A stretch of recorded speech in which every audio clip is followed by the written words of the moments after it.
สบายดีเนาะมื้อนี้ลาวซอฟต์แวร์ .asia จะมาทดลองการเฮ็ดวิดีโอซ่อนตามที่ว่าหมู่ๆเพื่อนๆที่อยู่ในเฟซเนาะว่าต้องการอยากเฮ็ดจะต้องการอยากให้สร้างไฟล์วิดีโอเนาะการเรียนการสอนขึ้นมาก็คือมื้อนี้เขาจะมาเฮ็ดไฟล์วิดีโอทดลองเบิ่งว่าไฟล์วิดีโอการเขียนโปรแกรมขั้นต้นเนาะเป็นต้นว่าการพัฒนาโปรแกรมขั้นพื้นฐานเนาะถ้าว่าเป็นรูปแบบจังไหนแล้วหรือว่า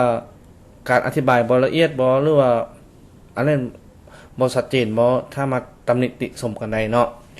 ก็คือว่ายกตัวอย่างคือมื้อนี้เราจะมาเรียนเขียนเกี่ยวกับการเขียนโปรแกรมเบื้องต้นก็คือว่า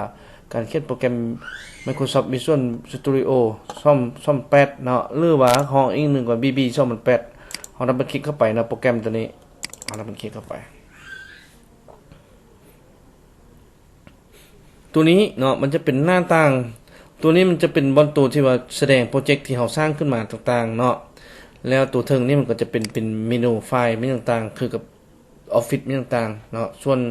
ตัวเครื่องมือตัวนี้เนาะมันจะเป็นยกตัวอย่างคือเราจะก่อสร้างโปรแกรมเราก็คลิกเข้าไฟล์ new project เนาะนี่โปรเจกต์แล้วอยู่ในนี้มันก็จะประกอบไปมีหลายๆโปรแกรมเนาะบ่ว่าจะเป็นเราสร้างVisual Basic เนาะเราจะเขียนรูปแบบใดเป็นเว็บแบบเป็นอย่างต่างเราก็สามารถเขียนได้แล้วก็จะมี C# เนาะแล้วก็จะมี C++ เนาะแล้วก็จะมีการสร้างไฟล์เซตอัพต่างๆเนาะตอนนี้เราจะมาเริ่มต้นการสร้างโปรแกรมก่อนเนาะเราเข้า Visual Basic แล้วเรามาเลือก Windows หลังจากนั้นเรามาเลือก Windows Application Windows Form Application นะครับก็ตั้งชื่อใส่ว่าโปรแกรมอย่างเนาะ Hello World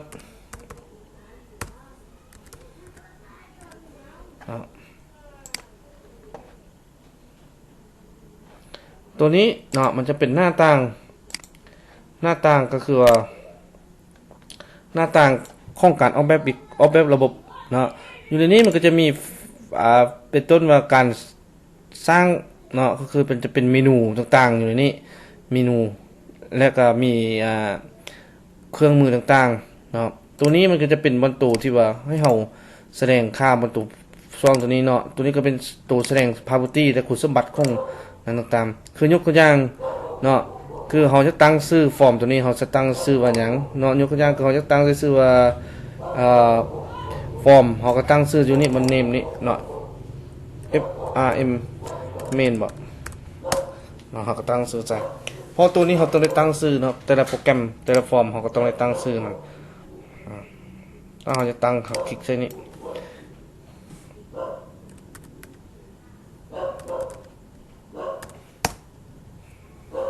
เราก็เตรียมชื่อได้แล้วเราสามารถเขียนตัวถึงอยู่บนทูลบาร์ได้เนาะเราสามารถเขียนใส่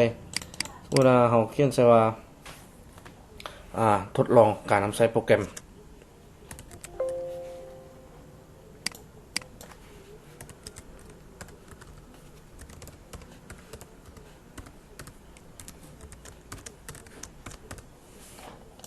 เนาะอันนี้แล้วตัวนี้ก็จะเป็นเครื่องมือทุนนี่เนาะทุนนี่จะเป็นเครื่องมือการออกแบบบ่ว่าจะเป็นเราจะออกแบบแนวใดเนาะเราจะออกแบบเป็นของกระจ้างคือเราจะออกแบบหน้าต่างล็อกอินเบิ่งเนาะเราก็จับเอาตัวเลเบลนี่มาปึ๊บตั้งชื่อฟอร์มนี่เป็นภาษาเป็นสลัดก่อน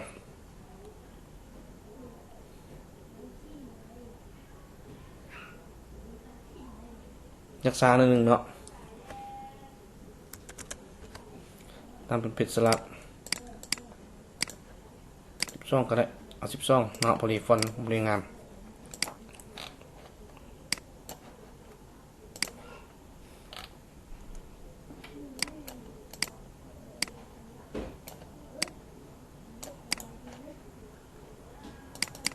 เขียนใส่ว่า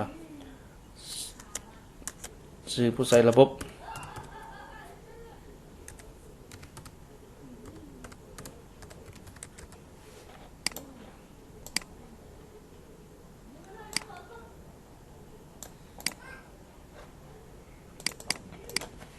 รหัส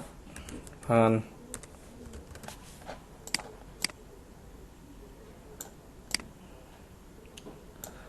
แล้วเราก็ตัวนี้เป็นหัวข้อเราใส่เนาะเราเอาเลเบลมาใส่แล้วบัดนี้เราจะเอาตัวบนตัวคีย์ข้อมูลเข้าไปก็คือจะเป็น text box นะ text box จะเป็นบนเครื่องมือตัวที่ว่าเราจะใส่พัฒนานะครับ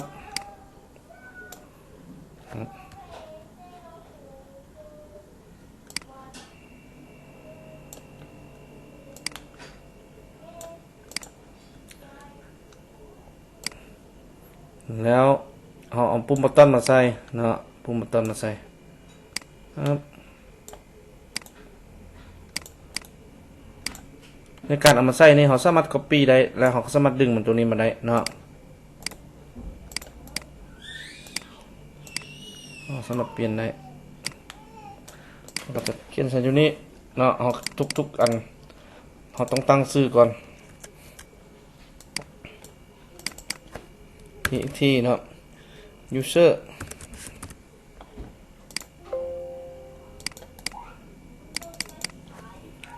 ที่ pass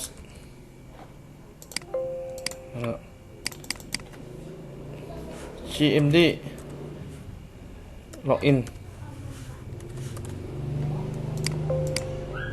ตัวนี้มันgmd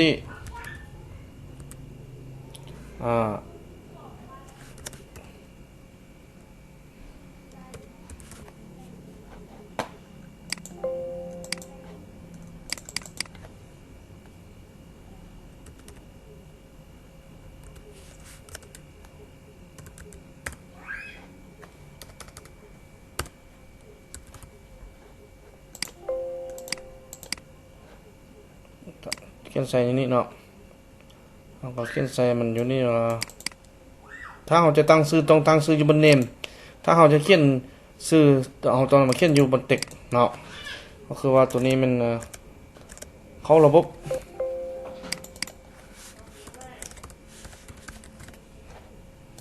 เนาะตัวนี้เราจะมาเปลี่ยนว่าออกจากระบบตัวนี้เราจะมาเขียนใช่ว่าเปลี่ยนรหัสผ่าน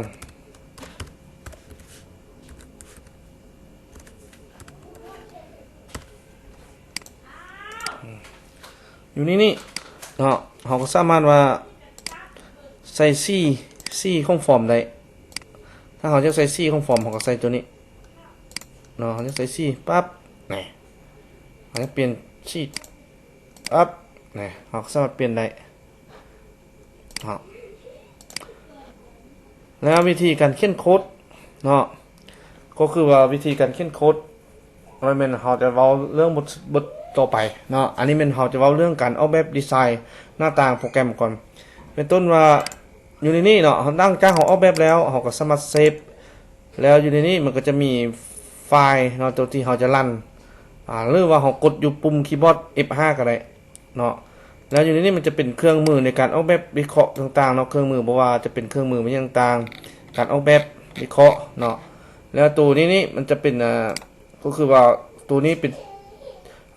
solution มันเนาะเราก็สามารถเอาตัวบนตัวแต่ละฟอร์มที่เวลาเราเขียนโปรแกรมขนาดใหญ่มันจะมีหลายๆฟอร์มอยู่นี้แล้ววันนี้เราจะมาเรื่อง property นี้เนาะ property นี่ก็คุณสมบัติก็คือว่าบนตั้งค่าไม่ต่างๆเนาะตั้งค่าของเครื่องมือเครื่องทุนบล็อกนี่เครื่องมือในการออกแบบอยู่ในนี้มันก็จะเป็นทุนบล็อกเนาะทุนบล็อกมันก็ตัวนี้ตัวบนเครื่องมือที่จะออกแบบเนาะแล้วก็จะมีอันตัวตั้งค่าต่างๆเนาะก็คือว่ามีบนรันบนค่าบนเฮาแอดดัตต้าเบสจะมีต่างๆเข้ามาอยู่ในนี้แล้วเราจะเว้าเต็นเรื่องบทต่อไปในนี้เราก็สามารถรันเลยเนาะรันโปรแกรมซึ่งมันเป็นโปรแกรมเราสามารถพิมพ์ได้ละเราสามารถพิมพ์ได้นะสมมติยกตัวอย่างเนาะเราจะเขียนโค้ดเวลาเราคลิกตัวนี้เราให้มันออกอัพนี่เราเขียนเวลาลักษณะการเขียนโค้ดมันจะออกมาให้เราเลยเนาะลักษณะโค้ดเราก็ปั๊บแล้วเนาะเราเขียนโค้ดสินี่เวลาคลิกปั๊บนะอันนี้เนาะ ในการเขียนโค้ดนี่คือกันเราสามารถดับเบิลคลิกเข้าไปเราสามารถเขียนได้มันให้ในช่อง6สามารถคลิกขั้ววิวโค้ดก็ได้เราสามารถเขียนโค้ดได้เนาะอันนี้เป็นซอสโค้ดแล้วบทต่อไปเราจะมาออกแบบขั้นต่อไปขอบใจ